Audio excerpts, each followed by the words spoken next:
Hi everyone, it's Giovanna May Reese, and I decided to go live because I had my husband say something to me that made me really think because it's something that I often work with my clients on.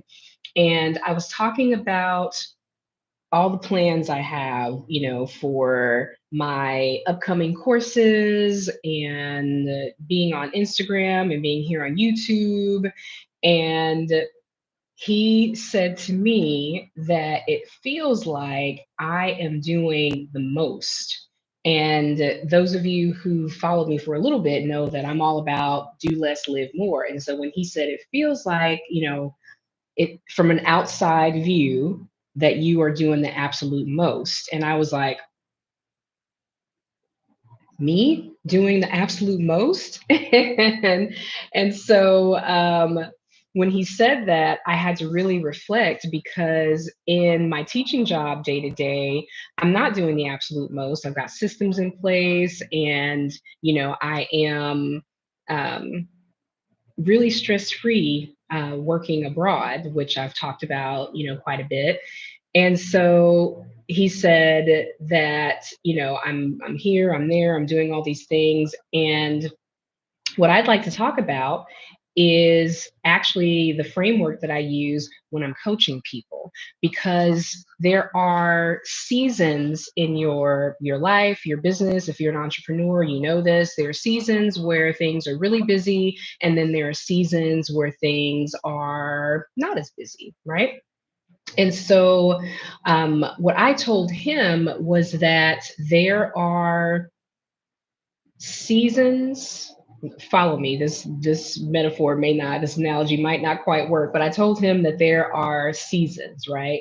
And so for me in my business, I'm in a season where I am planting seeds. And those of you who have started a YouTube channel or a coaching business, you know this. And so when you are, and I don't know how to plant, so this is probably not going to go well, but when you're trying to grow something, you plant your seeds and then you water them. And you can't just water them, once a month or once a week, even with some of them. You have to tend to them, you have to nurture them, you have to, give them. Some people think you have to talk to your plants, but whatever it is, you have to do things to nurture them. And then once they've grown, you can back off a little bit. And so I told him that it might appear that I am doing the absolute most, but right now I am nurturing, my growing business to make sure that I'm providing value to people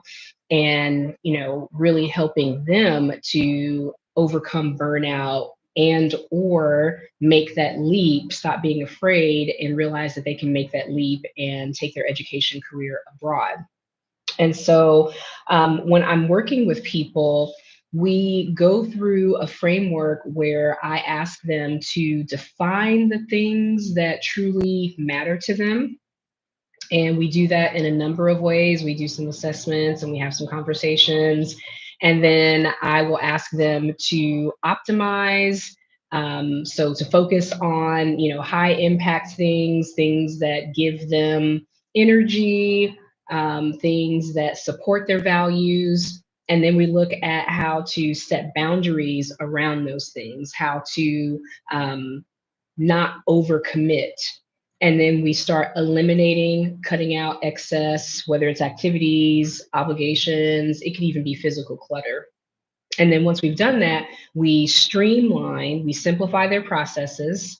And then the last thing that we do is we look at how to make it sustainable. Because as I just said, there are seasons. And so things can be busy, things can be slow. But whenever something pops up, you want to have strategies in place to keep your equilibrium about you. And so, yeah, And I realized I haven't introduced myself. I said my name, but what I do is I help women to tackle burnout and to move their education careers abroad. On my channel, I talk about career, I talk about mindfulness, and I talk about life abroad. I'm a former high school principal who quit my six-figure job, moved my family to the island of Borneo, where I am now teaching and very happy.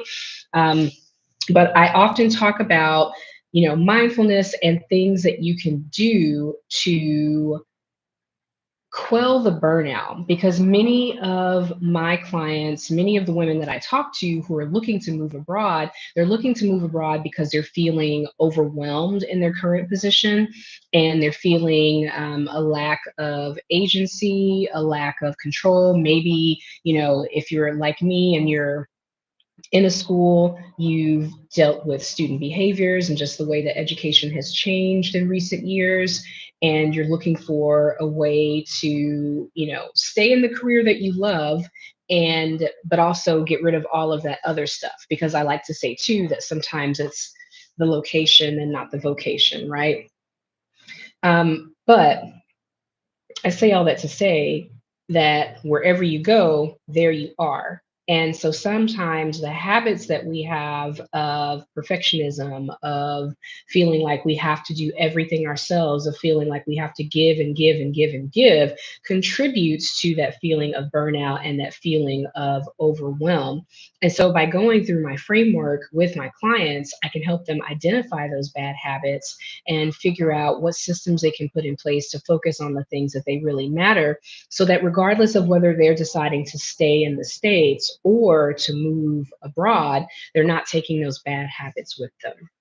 And so, anyway, I just wanted to get on because he said that, and I was like, I don't think I'm doing the most. I mean, I have a history of doing the most. That's why I coach people, because I can recognize the signs and I've got strategies to rein that back in. But I just wanted to get on and talk about what my framework is that I use to coach people, and also to let you know that I do have a free workshop that you can download at your own pace, called Craft a Better Workday.